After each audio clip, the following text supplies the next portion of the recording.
आप शुरू कीजिए। बोलो श्री प्राणनाथ प्यारे की जय। बोलो श्री सतगुरु महाराज की जय। मेहर पिया की रूहों पे अपनी सदा ही रही है, सदा ही रहेगी। अगर माया में रूह भूल भी जाए, फिर भी ये साया बन के रहेगी। मेहर पिया की, मेहर में उनकी ऐसा असर है, जो नामुमकिन को भी मुमकिन बना दे। रूहों के दिल में अर्श बका की चाहे तो सारी न्यामत बता दे। फिर इन रूहों से धाम वतन की कोई हकीकत छिपी ना रहेगी। फिर इन रूहों से धाम वतन की कोई हकीकत छिपी ना रहेगी। अगर माया में रूह भूल भी जाए, फिर भी ये साया बन के रहेगी। मेहर पिया की, इस मोह जल से मेहर पिया की कब और कैसे पार लगा दे। कोई खबर होने नहीं देती, कुछ इस तरह से रखती बचा के। गमे तन्हाइयों के तूफानों की हर मौज फिर तो किनारा बनेगी। गमे तन्हाइयों के तूफानों की हर मौज फिर तो किनारा बनेगी। मेहर पिया की रूहों पे अपनी सदा ही रही है, सदा ही रहेगी। अगर माया में रूह भूल भी जाए, फिर भी ये साया बन के रहेगी। मेहर पिया की, कदम डगमगाए अगर चलते चलते, हो मुश्किलें भी चाहे सफर में, कोई सहारा कोई भरोसा जब नहीं आता अपनी नजर में। मेहर तुम्हारी दे के सहारा कभी बेसहारा होने न देगी। मेहर तुम्हारी दे के सहारा कभी बेसहारा होने न देगी। अगर माया में रूह भूल भी जाए,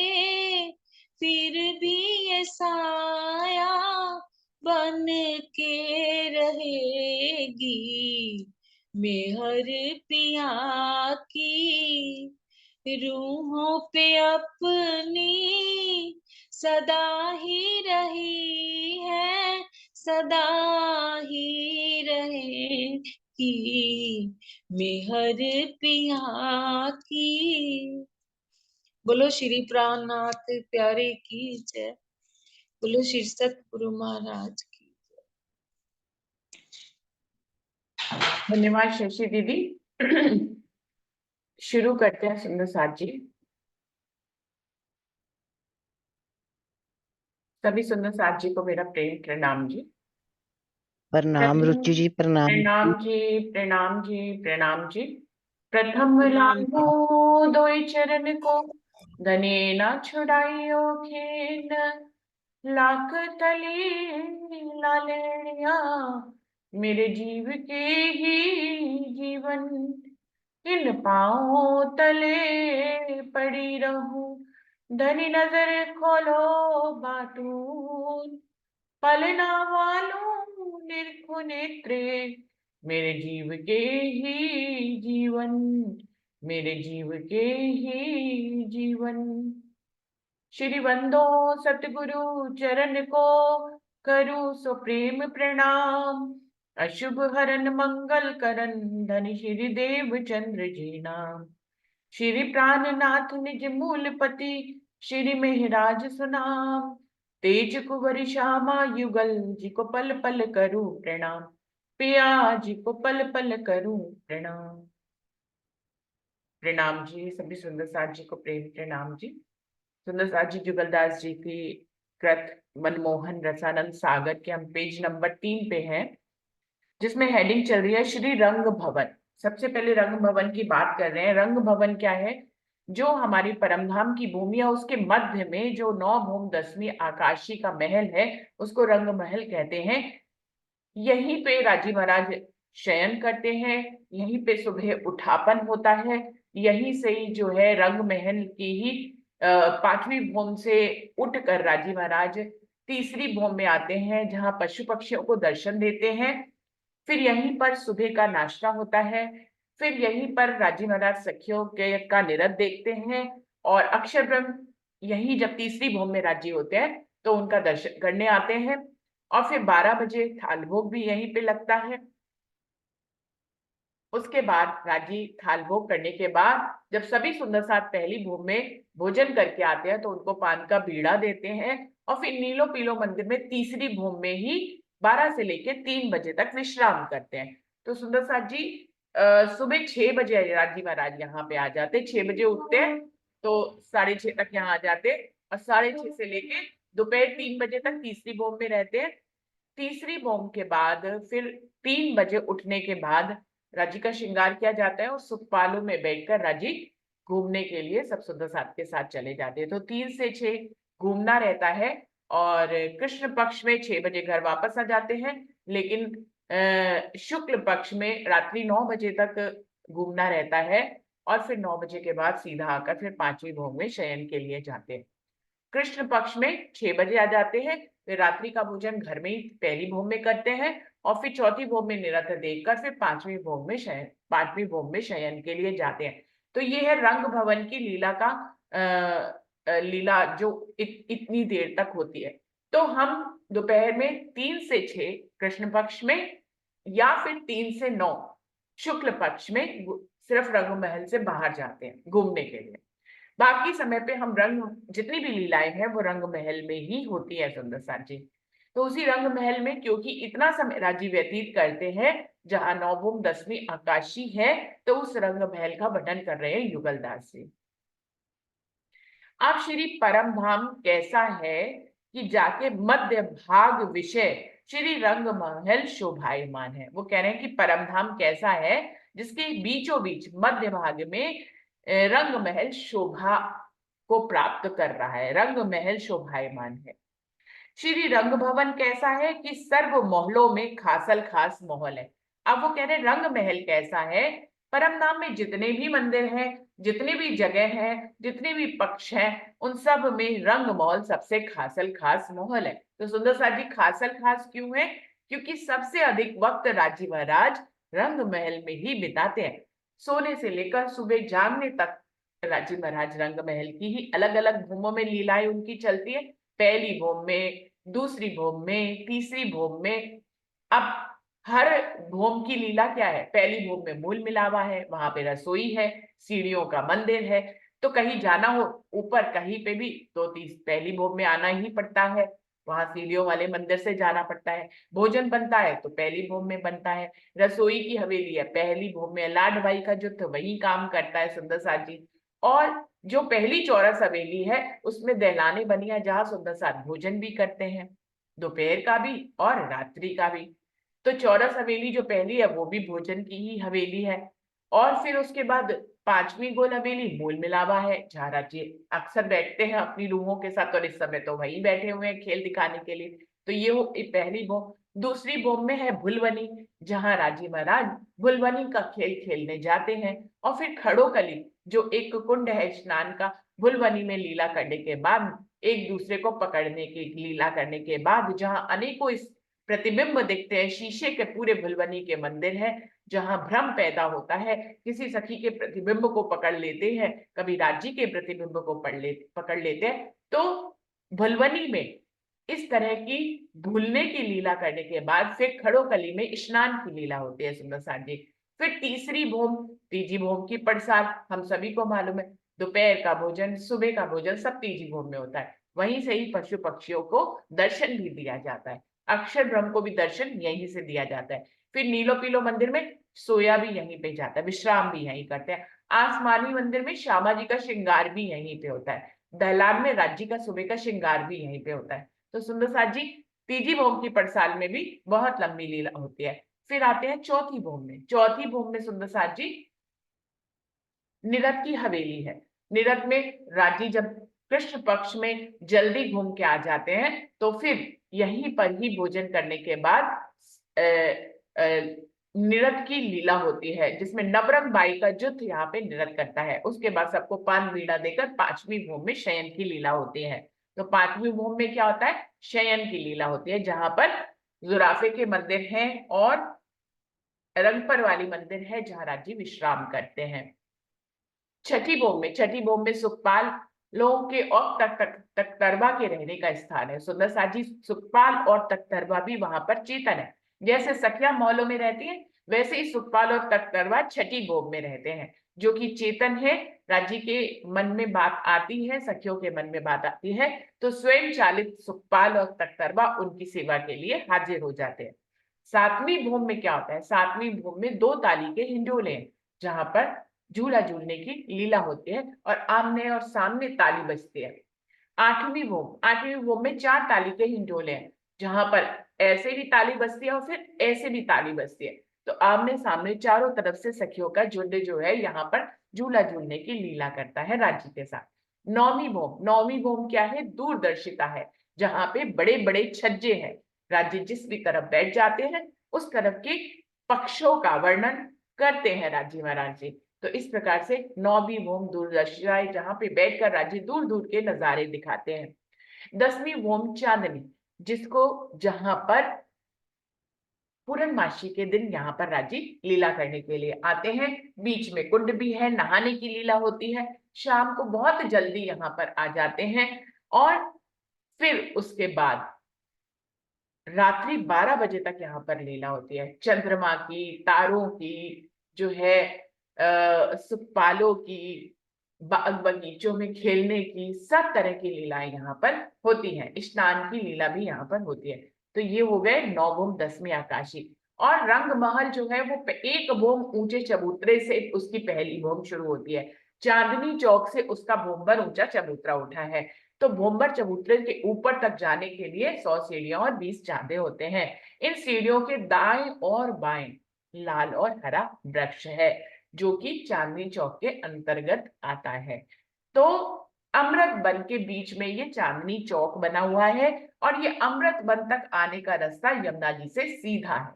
तो सुंदर साथ जी, जब हम चितवनी करते हैं तो मूल मिलावे में जाने के लिए जब जमुना जी में स्नान करते हैं तो हम अमृत बन के बीच की रॉस, रॉस मतलब सड़क से होते हुए चांदनी चौक पहुंचते हैं। चांदनी चौक से लाल हरे वृक्ष की शोभा को देखते हुए 100 सीढ़ियां 20 चांदे चढ़ के हम प्रथम भोम पे पहुंचते हैं। प्रथम भोम में मुख्य दरवाजा है जहां से प्रवेश करके हम 28 स्तंभ के चौक में पहुंचते हैं और 28 स्तंभ के चौक से 4 चौरस हवेलियों को पार करके हम 5वीं गोल हवेली मूल मिलावा में राज्य का दर्शन करने जाते हैं। तो ये है रंग महल की महिमा, मतलब जहां पर इतना समय राज्य लीला के लिए बिताते हैं। और उसकी पहली भूम वर ऊंचे से पहली भूम शुरू होती है और पहली भूम से 9 भूम तक जाती है और फिर 10वीं आकाशी होती है। तो सुंदर सा जी इसी का वर्णन करने जा रहे हैं। वो क्या कह रहे हैं, रंग महल खासल खास माहौल है, क्योंकि यहाँ पर राजी बहुत देर तक रहते हैं, दिन के बहुत से पहर यहाँ पर बिताते हैं। प्रिया प्रीतम जी समस्त सुंदर साथ को लेकर हमेशा हमेशा 6 पहर आनंद लीला करते हैं। सो श्री निजधाम की जो मध्य स्थल है ता विषय विराजमान है। प्रिया प्रीतम जी, प्रिया प्रीतम जी मतलब राजी श्यामा जी, समस्त सुंदर साथ को लेके हमेशा हमेशा, समस्त सुंदर साथ को लेकर यानी कि अपने अंग परमधाम की रूहें उनको लेकर हमेशा हमेशा अनंत काल से अनंत काल तक हमेशा, वहां पे लीला कभी नहीं रुकी। हमको लगता है कि हम खेल में आ गए, इतने वर्ष व्यतीत हो गए तो परमधाम में लीला रुक गई है, वहां पर एक पल भी व्यतीत नहीं हुआ है, इसलिए ये नहीं कह सकते कि वहां पर लीला रुकी है। तो हमेशा हमेशा, वो कह रहे हैं हमेशा हमेशा, हमेशा से ये लीलाएं रंग महल में होती आई हैं, हमेशा होती रही हैं, होती रहेंगी। तो वहां पे भूत वर्तमान और भविष्य कोई काल नहीं होता है, लेकिन यहाँ के भाषा में हम कहते हैं कि होती रही हैं, हो रही हैं, आगे होती रहेगी। लेकिन वहां पे क्या कहेंगे, हमेशा हमेशा मतलब हमेशा से ही है, हमेशा हमेशा 6 पहर आनंद लीला करते हैं। 6 पहर, 8 पहर होते हैं ना सुंदर साथ जी, उसमें से 6 पहर रंग महल में बिताते हैं, इसलिए रंग महल सबसे खासल खास है। कौन से 6 पहर, पहर कैसे शुरू होते हैं सुंदर साथ जी, सुबह 6 से 9, 5वीं भूम से तीसरी भूम में आ गए, 6 से 9 वहीं बीता। फिर 9 से 12 जिसमें नाश्ते की लीला, निरत की लीला और फिर दोपहर के भोजन की लीला, 6 से 9 और 9 से 12।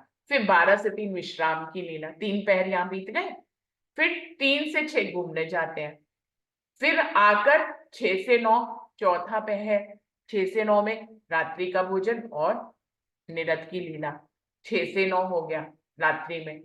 फिर रात में 9 से 12 शयन लीला 5वें भोम में, और फिर 12 से 9 से 12 शयन लीला, 12 से 3 शयन लीला और फिर 3 से 6 सुबह 6 तक शयन लीला, यहीं पे ही रहती है।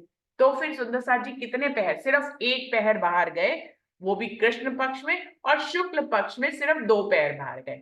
दोपहर में 3 से 6 और 6 से 9, शुक्ल पक्ष में 2 पहर बाहर रहते हैं और कृष्ण पक्ष में 1 पहर बाहर रहते हैं। तो 8 पहर में 6 पहर की लीला तो रंग महल में होती है। तो रंग महल क्या हुआ, खासल खास हुआ, जिसमें प्रिया प्रीतम समस्त सुंदर साथ यानी कि सब सखियों के साथ हमेशा हमेशा 6 पहर आनंद लीला करते हैं यहीं पर ही। सो श्री निजधाम की जो मध्य स्थल है ता विषय विराजमान है, तो इसलिए परमधाम का जो मध्य स्थान है वहां पर ये विराजमान है, कौन, रंग महल विराजमान है। अब सुंदर साथ जी रंग महल को विराजमान कहा गया है, कैसे, ये कैसा भाव होता है। हम कहते हैं कि संगीता दीदी आइए यहाँ विराजमान हुई है, हम ऐसा कहते हैं ना, हम कहते हैं बबली दीदी आइए यहाँ विराजमान हुई है, तो हम किसको कहते हैं, हम चेतन को कहते हैं आइए विराजमान हो जाइए। हम कभी ये नहीं कहते हैं कि टेबल आओ यहाँ विराजमान हो जाओ, मेज आइए यहाँ विराजमान हो जाइए, हम जो जड़ वस्तु होती है उसको ऐसा नहीं कहते। अब यहाँ पे क्या कह रहे हैं कि निजधाम का जो मध्य स्थल है वहां पे रंग महल विराजमान है। इस बात से ही क्या ये भाव लेकर कहा जा रहा है कि रंग महल या परमधाम का जरा जरा चेतन है, वहां पर रंग महल भी चेतन है।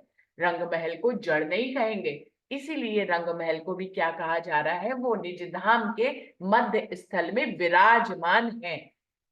जैसे आपको कहते हैं कि आप विराजमान हो जाइए, तशरीफ ले आइए, ऐसे ही रंग महल भी निज धाम के मध्य में विराजमान है।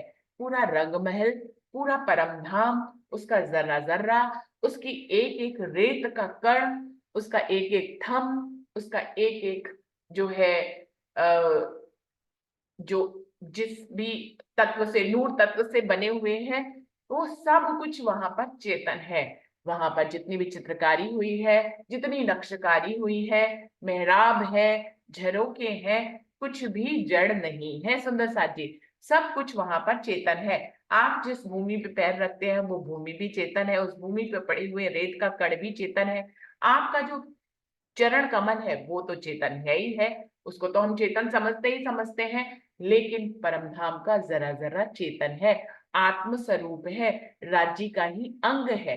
तो इस हिसाब से उनको चेतनता की तरह आपको समझना पड़ता है, चेतनता की तरह उनसे व्यवहार करना पड़ता है। आप जब चितवनी करते हैं तो आप बिल्कुल ऐसे ही परम धाम में नहीं जा सकते कि हमने, अब देखिए सुंदर साथ जी, हम लोग क्या करते हैं, हमने 100 सीढ़ियां 20 चांदे पार कर लिए, हमने मुख्य दरवाजा पार कर लिया, 28 स्तंभ का चौक पार कर लिया, 4 चौरस हवेली पार कर लिया और 5वीं गोल हवेली मूल मिलावा में हम आ गए। ये चितवनी सजीव चितवनी नहीं है।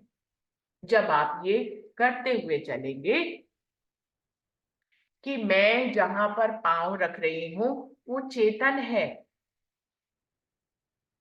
जिस भूमि पे पैर रख रही हूँ वो चेतन है, मैं अपने चारों तरफ जो वनों का नजारा देख रही हूँ वो चेतन है, मैं जिस आकाश को देख रही हूँ वो चेतन है, जिस भूमि को देख रही हूँ वो चेतन है, जिस भी चीज को स्पर्श कर रही हूँ वो चेतन है। जब इस भाव से चितवनी करती है तो ये सजीव चितवनी होती है, ये चेतन चितवनी होती है। इसमें आप एक पग से दूसरा पग उठाएंगे ना तो आपको समय लगेगा। क्यों? क्योंकि आप चेतन पैर को तो उठा रहे हैं, जिसके ऊपर रख रहे हैं वो भी चेतन है, जिस सीढ़ी के ऊपर चढ़ रहे हैं वो सीढ़ी भी चेतन है। चेतन का भाव कैसे लेंगे सुंदर साथ जी? कोई सुंदर साथ बताएगा चेतनता का भाव कैसे लेंगे, जो जो मैंने अभी बताया है। चितवनी इतनी जल्दी क्यों हो जाती है? सुंदर साथ अभी शुरू करते हैं, 15-20 मिनट में मूल मिलावा से घूम आते हैं। तो ये चेतन कैसे, कैसे ये चितवनी इतनी जल्दी हो जाती है? क्यों? क्योंकि हम चेतनता के भाव से चितवनी नहीं कर पाते। कोई सुंदर साथ बताएगा चेतनता के भाव से चितवनी कैसे की जाती है? किसी भी सुंदर साथ के मन में इतना सुनने के बाद कोई भाव आता हो तो बताए कि चेतन चितवनी कैसे की जाती है।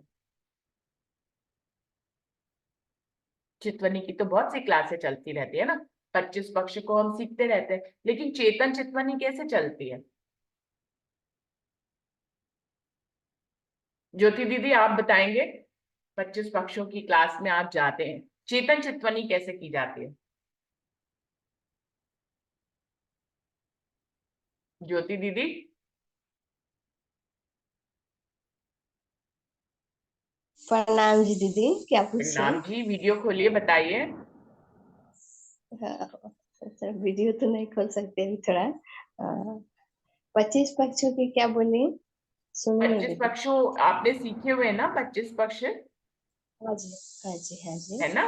तो तो आप ये बताइए जी, कि चेतन चितवनी कैसे की जाती है? एक चितवनी तो हम ऐसे करते हैं ना कि हमने काल माया का ब्रह्मांड पार किया, योग माया का ब्रह्मांड पार किया, फिर हम यमुना जी पे आए, फिर हमने स्नान किया, श्रृंगार किया, फिर हमने मध्य की रौस से होते हुए हम 100 सीढ़ियां 20 चादे पार करके, 4 चौरस हवेली पार करके मूल मिलावे में राज्य के सामने आए, उनका दर्शन किया, उनको स्पर्श किया। एक चितवनी तो ये होती है ना सुंदर सा जी। एक चेतन हाँ चितवनी किसको कहते हैं? आप इसी को चेतन चितवनी, यही चेतन चितवनी है। इसमें कितना समय लगता है? दीदी, उतना तो हमको आता नहीं है, लेकिन चेतन ध्वनि मतलब वही ना कि आत्म के स्वरूप से चलना है, जैसे स्वच्छ मतलब आत्म की आंखों से दिखने लगे, चलते जाए। ये तो ऐसा बोलते जाते हैं कि जैसे हमारे भाव होते हैं, देखते बोलते चले जाते हैं, बोले जाते हैं। चेतन चितवानी मतलब आत्म चक्षु से दिखते चले जाए, हम दीदार करते चले जाएं और हम्म। अपने मूल मिलावा में, जैसे आप बताइए, सब कुछ सेम, और धनी से दर्शन करे, बातें करे, कहने का मतलब है कि ये शरीर का भाव नहीं रहता है उस टाइम, हम्म। वो रूह का भाव हो जाता है, और यहाँ की कुछ मतलब नहीं मालूम पड़ता है, उसी भाव में, रूह के भाव में होने लगता है। तो यही तो हमें समझ में आता है दीदी। दीदी जहाँ बुद्धि नहीं चलनी चाहिए, राज्य की मर्जी चलनी चाहिए। हाँ, शरीर भाव नहीं रहता है ना वहाँ। तो दो भाव आए। शशि दीदी ने कहा जहां पर बुद्धि को विश्राम मिल जाए, बुद्धि की कोई चाल ना हो और राज्य की हुकुम से चला जाए, उनकी मिहिर से चला जाए, उसको चेतन चितवनी कहते हैं। ज्योति जी ने कहा जब हम आत्म भाव से चितवनी कर रहे हैं, शरीर भाव से चितवनी नहीं कर रहे हैं, तो इसको चेतन चितवनी कह रहे हैं। कोई और सुंदर साथ के देखिए सुंदर साथ जी, ये जो आप बता रहे हैं ये सारे भाव रहते हैं, लेकिन अभी इससे पहले मैंने कुछ और कहा है, उस हिसाब से चेतन चितवनी किसको कहा जाएगा? किसी और को कोई बात और समझ में आई है तो बताए।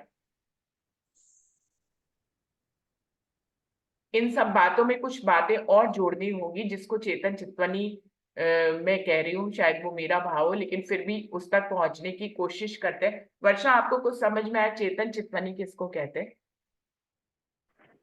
प्रणाम जी दीदी। दीदी जैसे आपने बताया ना उसके हिसाब से तो मुझे ये समझ में आ रहा है, जैसे यदि हम ये भाव ले रहे हैं कि मैं चांदनी चौक में चल रही हूँ, तो हमारे दिल में ये भी भाव आना चाहिए कि ये जमीन जो है ये भी चेतन है, ये भी मेरा स्पर्श महसूस कर रही है और मैं इसका स्पर्श महसूस कर रही हूँ। उस तरह से हमने चितवनी कभी नहीं की।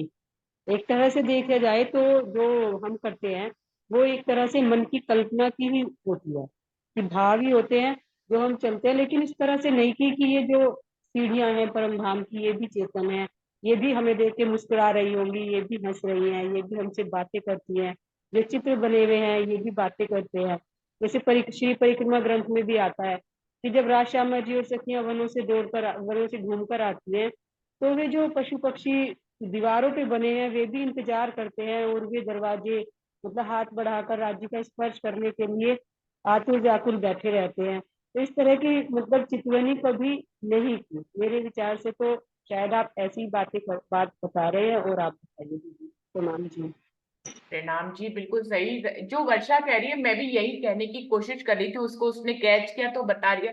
देखिए सुंदर साथ जी, हम जैसे ज्योति दीदी और शशि दीदी ने बताया, वो तो हम काल माया से ही ऐसा भाव लेके चलते हैं कि हम आत्म स्वरूप से जा रहे हैं ना, जीव भाव से हम नहीं जाते हैं। परम धाम जीव तो जाता भी नहीं है, तो आत्म ही जाती है, और राज्य के प्रेम से, राज्य की मेहर से ही हम चितवनी कर पाते हैं। लेकिन चितवनी में चलते समय भी, चितवनी में जब हम ये भाव लेते हैं कि सब कुछ चेतन है, हमें ज्ञान के रूप में मालूम है कि सब कुछ चेतन है, लेकिन उसको चेतनता को महसूस करते हुए चितवनी में चलना, ये बड़ी बात होती है सुंदर साथ जी। जैसे कि आप जिस जल में नहा रहे हैं वो जल भी चेतन है, आप जल को स्पर्श कर रहे हैं तो जल भी आपको स्पर्श कर रहा है। आप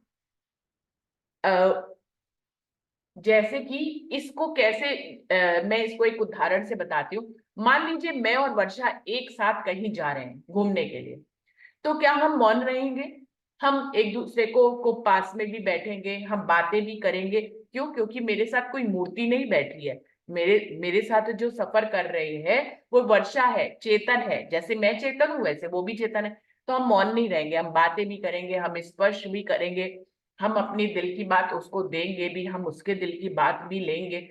अब ये तो हो गए दो चेतन लोग जा रहे हैं, सफर कर रहे हैं साथ में। अब अगर मान लीजिए मैं पूरी सफर में अकेली हूँ, कोई भी मेरे साथ नहीं है, तो मैं मौन रहूंगी, है ना? तो मैं अपने ही दिल के विचारों में खोई रहूंगी, मैं आसपास किसी से बात नहीं करूंगी, क्योंकि मुझे लगता कि मेरे आसपास कोई भी चेतन नहीं है। तो इस तरह के सफर में हम चेतनता का अनुभव नहीं कर, मतलब हम सिर्फ खुद को चेतन समझ रहे हैं, बाकी को चेतन नहीं कर समझ रहे हैं। तो ऐसे ही ये जो हम चितवनी कर रहे हैं, इसमें जिस वन को पार कर रहे हैं, उस वन के हर स्टेप में हम एक स्टेप ले रहे हैं, तो वो वन की भूमि भी हमें जान रही है, वृक्ष पौधे भी मुझे जान रहे हैं, मैं उनको जान रही हूँ, वो मुझे जान रहे हैं। मैं अपनी दिल की बात उन्हें कह रही हूँ, वो अपने दिल की बात मुझे कह रहे हैं। मैं सीढ़ी पे, एक सीढ़ी पे पैर रखती हूँ तो वो भी चेतन है सुंदर साथ जी। मैं दूसरी सीढ़ी पे पैर रखती हूँ, वो भी चेतन है। तो चेतन सा कैसे है? जैसे कि हमने क्या समझा, सीढ़ी पे ही पैर रखा, लेकिन एक चेतन सीढ़ी पे पैर रखा, राज्य के एक अंग पे पैर रखा, ऐसा भाव लेना, लेके चितवनी करना, इसको चेतन चितवनी कहती है। और इस चितवनी में बहुत देर लगती है सुंदर सा जी, जल्दी नहीं हो जाती है चितवनी, क्योंकि जल्दी वाली चितवनी में तो आप फटाफट 100 सीढ़ियां 20 चांदे पार कर जाते हैं, लेकिन चेतन चितवनी में आप 100 सीढ़ियां 20 चांदे ऐसे पार ही नहीं कर पाएंगे, क्योंकि आप एक कदम के बाद दूसरा कदम रख रहे हैं, तो वो भी आप राज्य के अंग पे कदम रख रहे हैं। राज्य का अंग मतलब चेतन, चेतन वो जिसके अंदर भी नूर है, जिसके अंदर चेतनता है, जिसके अंदर सुगंधी है, जिसके अंदर कोमलता है। जिस रेती पे आप पैर रखे हैं वो भी चेतन है, जिस हवा को आप स्पर्श कर रहे हैं वो भी चेतन है। अभी जिसकी चेतनता की इतनी बात करने में ही इतना समय लग रहा है, तो यदि हम चितवनी में उसकी बात उनसे चेतनता से मिलते हुए चलेंगे तो हमें बहुत देर लग जाएगी। 28 स्तंभ का एक एक स्तंभ में चेतनता है सुंदर साथ जी। 28 स्तंभ में बिछे हुए जो दीवान है, जो सोफे है, जो सिंहासन है, जो कुर्सियां हैं, वो सब चेतन है। वो सब आपको बुलाती है कि हम पे विराजमान हो जाइए, और हम क्या करते हैं, 28 स्तंभ को यूं ही पार करके चौरस हवेली में चले जाते हैं। हम वहां रुकते ही नहीं, हम किसी सिंहासन कुर्सी पे बैठते ही नहीं। हम बैठेंगे तो सिंहासन और कुर्सी हमें अपना हाल बताएंगे, हम उन्हें अपना हाल बताएंगे। जैसे हम कहेंगे राज्य हमारे प्रीतम है, वैसे वो भी कहेंगी कि राज्य तो हमारे भी प्रीतम है। कहेंगे हम तो राज्य के अंग हैं, हम तो उनकी आत्माएं, वो कहेंगे हम आत्माओं से कम थोड़ी ना है, हम भी आत्माएं हैं। तो चेतन हाँ जी, चितवनी हाँ मैं जी, अपने ये शब्दों तो में है। इसी को कह रही हूँ सुंदर साथ जी। हाँ जी, ये तो है ही। जैसे आप बोले कि एक से दूसरे में जाने में, मतलब एक से दूसरे में जाने में होता ही नहीं, लगता है कि कितना बोझ महसूस होता है, मतलब ऐसा लगता है कि एक से दूसरे में नहीं प्रवेश किया जाता है। ये तो है, हर चीज में धनी का ही स्वरूप दिखता है ना उस टाइम, हर चीज में धनी का ही आनंद दिखने लगता है। तो ये तो है, आपने जो बताया बिल्कुल सही बताया कि हर चीज में एक एक रेती में भी धनी का स्वरूप नजर आने लगता है, तो वो अलग महसूस होता है चित्र में जी। बिल्कुल सही बताया देखिए आपने, प्रेम सुंदर साथ प्रणाम जी, जी। मैं कहती हूँ कि आपने एक सीढ़ी पे पैर रखा, और अभी क्या हुआ कि आपके पैर के नीचे कोई चेतन जीव आ गया। मान लीजिए आप सड़क पर चल रहे हैं, आप सड़क पर चल रहे, सड़क बेजान है। क्या हुआ, अचानक कोई चूहा निकला, कोई बिल्ली निकली, आपका पैर उसके ऊपर पड़ गया, तो आपको कैसा महसूस होता है? दोनों में क्या फर्क होता है? क्योंकि एक सड़क पे पैर रखना, अ, जड़ के ऊपर पैर रखना, एक चूहे के ऊपर पैर चला जाना या बिल्ली के ऊपर पैर चला जाना, क्या होता है, चेतन के ऊपर पैर, आप एकदम से पीछे हो जाते नहीं, ऐसे चेतन के ऊपर पैर पड़ गया, तो चेतनता का अलग होता है। और ऐसे ही परम धाम में हर चीज चेतन है। जिस भी चेतन के ऊपर हम पैर रखते हैं वो चेतन भूमि है, वो सीढ़ी चेतन है, वो चौरस हवेली चेतन है, वहां की थंब दीवारें चेतन है। तभी तो पुतलियों से भी रूहें बात करती हैं, पुतलियां ये तक कहती हैं, परम धाम में रंग महल में हर जगह पुतलियां, पुतलियों की शोभा बनी हुई है। वो पुतलियां भी किसी रूह से कम नहीं है, उनको भी रूही जैसा ही स्वरूप मिला हुआ है। ये अलग बात है कि वो दीवार पर स्थिर है, वहीं से वो लीला करती है। जब चौथी भूमि में निरत होती है तो सारी पुतलियां भी निरत कर रही होती है।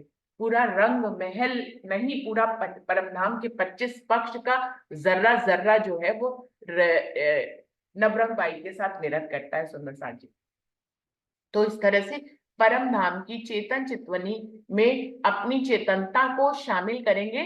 देखिए, जीव भाव से ऊपर उठकर आत्म भाव से हम चितवनी कर रहे हैं, हम राज्य के प्रेम से चितवनी कर रहे हैं, हम बुद्धि को छोड़कर चितवनी कर रहे हैं। ये सारी बातें भी चेतनता में आती हैं, लेकिन चेतन चितवनी की गहराई उसमें आती है जब हम हर चीज को चेतन समझकर चितवनी करते हैं। हार है तो चेतन है, अंगूठियां पहनी है तो चेतन है, राज्य के सर पे जो पाग है वो भी चेतन है, वो भी लटकती मटकती है, कभी दाएं हो जाती है, कभी बाएं हो जाती है, ऐसे स्थिर नहीं बनी रहती, क्योंकि चेतन है, हिलेगी डुलेगी तो है ही है। वो टिकी भी रहेगी सर पे, लेकिन हिलेगी डुलेगी भी। जैसे मैं अभी आपसे बात कर रही हूँ, स्थिर रह के बात नहीं कर पाती हूँ, कुछ ना कुछ हिलती डुलती रहती हूँ, मेरे होठ तो हिलते ही है, मेरे हाथ पैर भी हिलते हैं, क्योंकि मैं चेतन हूँ। अब मैं स्थिर नहीं हूँ, जड़ नहीं हूँ कि मैं ऐसे ही बैठ के बोलती रहूं, और कोई रोबोट भी नहीं हूँ कि ऐसे बैठ के बोलती रहूं। तो मैं कौन हूँ, चेतन हूँ। चेतन हूँ तो हिलूंगी डुलूंगी, बात भी करूंगी, अपने दिल के भाव भी व्यक्त करूंगी, आपके दिल के भाव अपने कानों से सुन भी सकूंगी। बिल्कुल ऐसे ही वहां की पाग है, हिलेगी भी डुलेगी। अब हम क्या लेते हैं भाव पाग का, कि राज्य के सर पे विराजमान है, बस इतना ही भाव। उस पे कलंगी है, दुगदुगी है, लेकिन पाग भी हिल रही है, डुल रही है, कभी दाएं हो रही है, कभी बाएं हो रही है, लेकिन वो सर से नहीं हिलती, सर से गिरती नहीं है, क्योंकि वो चेतन, उसको मालूम है मुझे यहीं टिके रहना है। तो पाग में कलंगी और दुगदुगी भी चेतन है। तो सब कुछ चेतनता का जब भाव लेकर हम चितवनी करते हैं, तो चितवनी में बहुत देर लगती है। ये प्रसंग तो यही रह गया, हम चेतनता पे ही आ गए।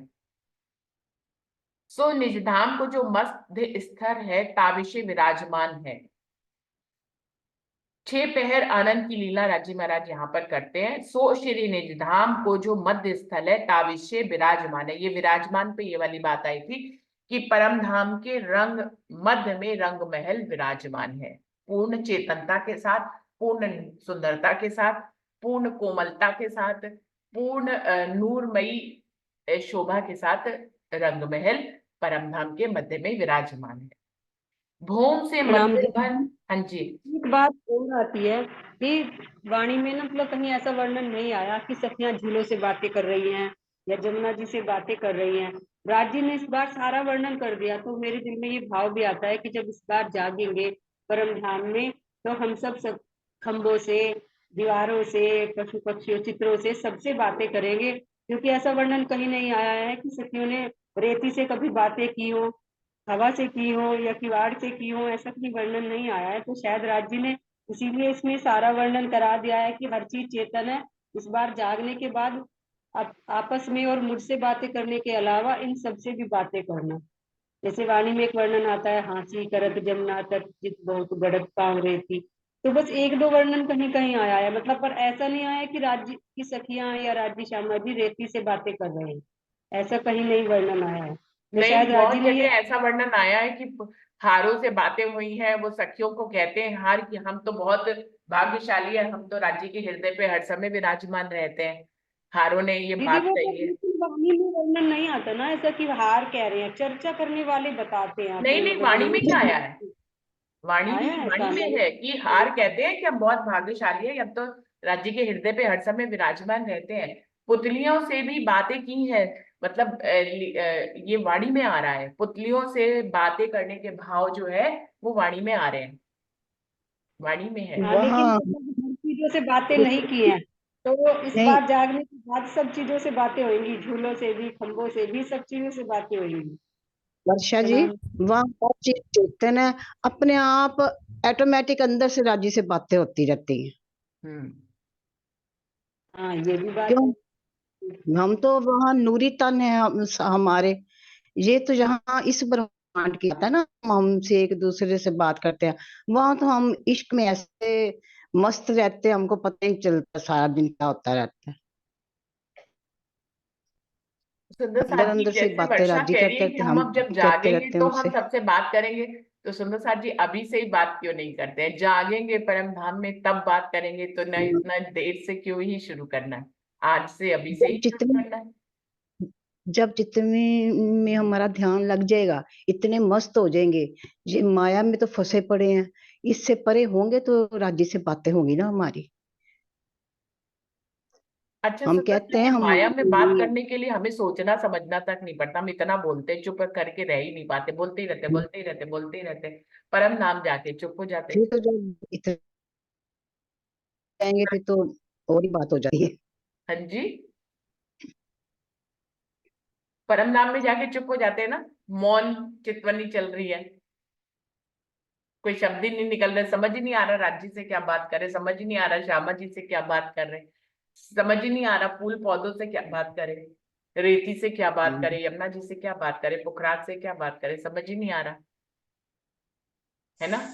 कमान जी आवाज दीदी, बंद हो गई। राज्य के कामबे में पुतलियां आती है ना, तो पुतलियां भी बोलती है ना कि सखियो, तुम तो मूल मिलाम जैसे घेर करके बैठी हो, हम तो पिया के चरणों में ही लिपटी हुई हैं। लिपटी जो हुई, कामबे में देखिए ये वाणी की जाती चौपाई है, जो ये भाव बता रही है, ये वाणी की चौपाई है कि तुम तो मूल मिलावे में राज्य के चारों तरफ बैठी हो, हम तो उनके चरणों में पहले से ही लिपटी हुई है।